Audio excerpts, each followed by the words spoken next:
Tahun 2022, Hollywood kembali merilis sebuah film bergenre komedi misteri thriller.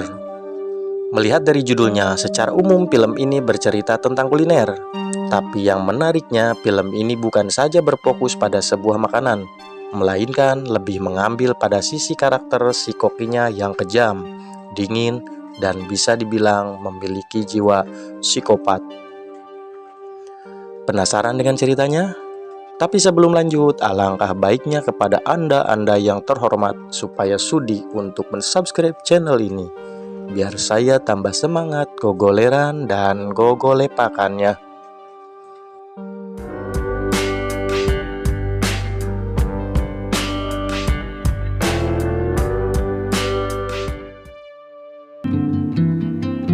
Oke, daripada lama-lama, berikut rangkuman cerita dalam sinopsis film The Menu.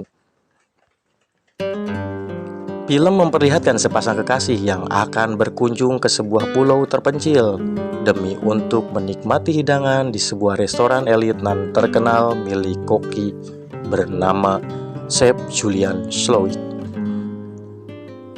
Pasangan itu adalah Tyler dan Margot bersama 10 pengunjung lainnya, mulai dari pengusaha sukses, pemilik perusahaan, seorang komentator kuliner, sampai aktor terkenal. Mereka melakukan perjalanan menggunakan kapal menuju Pulau Hawthorne.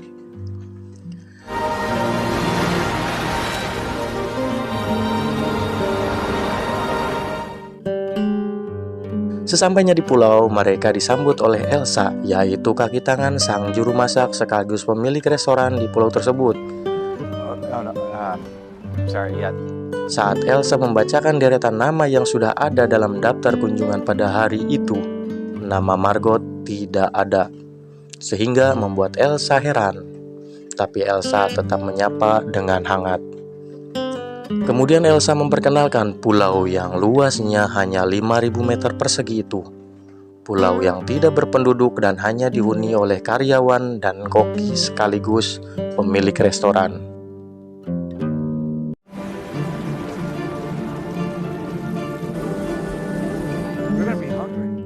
Cerita berlanjut di mana Elsa mempersilahkan semua pengunjung memasuki restoran dan menempati meja yang sudah ditentukan sesuai daftar nama. Kecuali Margot yang duduk di kursi atas nama Westerveld. Terlihat suasana restoran masih normal dan masih biasa-biasa saja. Elsa mempersilahkan pengunjung mengamati para juru masak yang sedang bekerja, tetapi melarang untuk mendokumentasikan sajian yang akan dihidangkan. Sampai sang koki keluar. Inilah sosok Julian Slowik. Dengan wajah dinginnya, dia menatap ke meja Tyler dan Margot.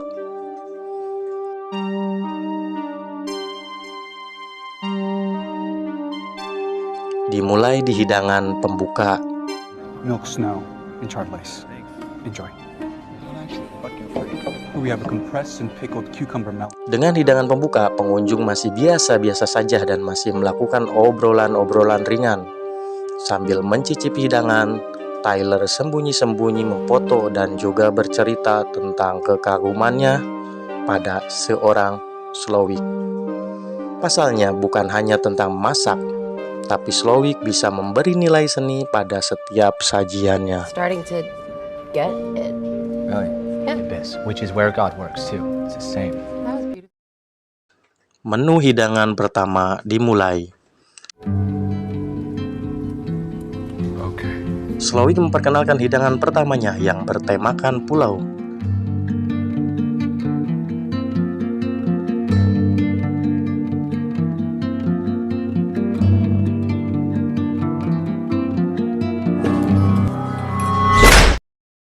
Course is called the island.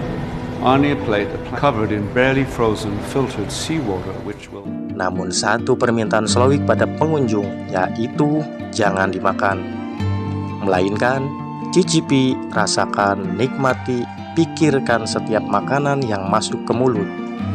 Karena menu dari sang ahli terlalu berharga untuk sekedar hanya dimakan. Begitu kira-kira yang diucapkan Slowik. food. Ketika Slowik menjelaskan tentang menu ini, ada sedikit teguran yang dilayangkan Slowik kepada Tyler karena Tyler dianggap sok tahu. Koki yang bersikap humoris tapi dingin ini terlihat misterius bagi Margot. Namun Tyler dan pengunjung lainnya masih terlihat santuy dan bersantap layaknya di restoran pada umumnya. You can't just say good for the show. You have to embellish. Lanjut menu hidangan kedua. Menu makanan kali ini sedikit aneh dan lucu, karena hidangan kali ini diberi nama sajian roti tanpa roti. Ya, pengunjung hanya diberi beberapa tetes selai roti tanpa ada rotinya. Slowik menganggap roti hanyalah makanan biasa dan hanya untuk orang biasa. Berhubung para pengunjung merupakan seorang yang luar biasa, maka yang disajikan hanyalah selainya saja. Para pengunjung terheran-heran, mana mungkin restoran yang terkenal dengan rotinya bisa menghidangkan selai istimewa tanpa roti. Are you fucking serious? I mean, it's a little outrageous, isn't it? Kali ini Margot noel-noel acan makanannya, alias tidak mencicipi sama sekali. Sampai Koki pun menegurnya. Kenapa kau tidak memakan makanannya? Margot tambah heran dengan sikap Koki yang tidak wajar. There is no food. You haven't touched your food. Masuk menu hidangan ketiga. Does that make sense? At the corporate Thank level. God it's all just hypothetical anyway. Kali ini Slowik memberi tema hidangannya yang diberi nama kenangan.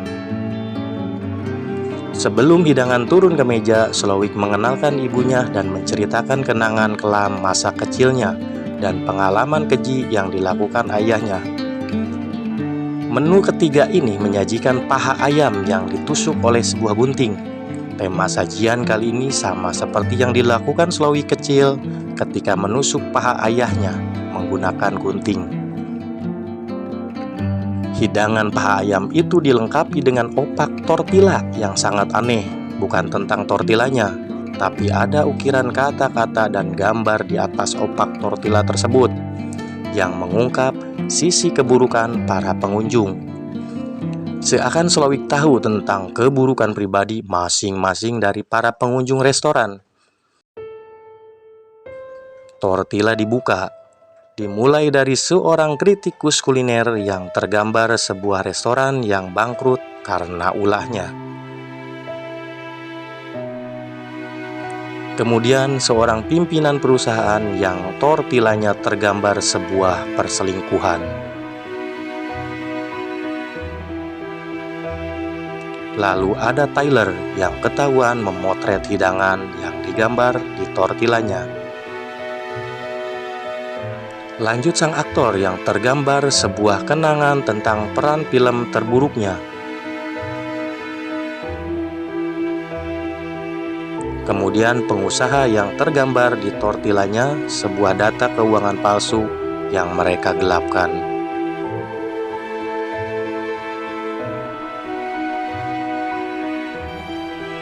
Hanya Margot yang tidak tergambar apapun dalam tortillanya. Mulailah semua pengunjung merasa aneh dengan restoran ini, tapi belum mengetahui apa tujuan sang koki dengan hidangan aneh yang disajikan. Melihat tingkah Tyler yang terlalu memuja Julian Slowik, sang koki yang menjadi idolanya, Margot pun merasa jengkel dan jenuh.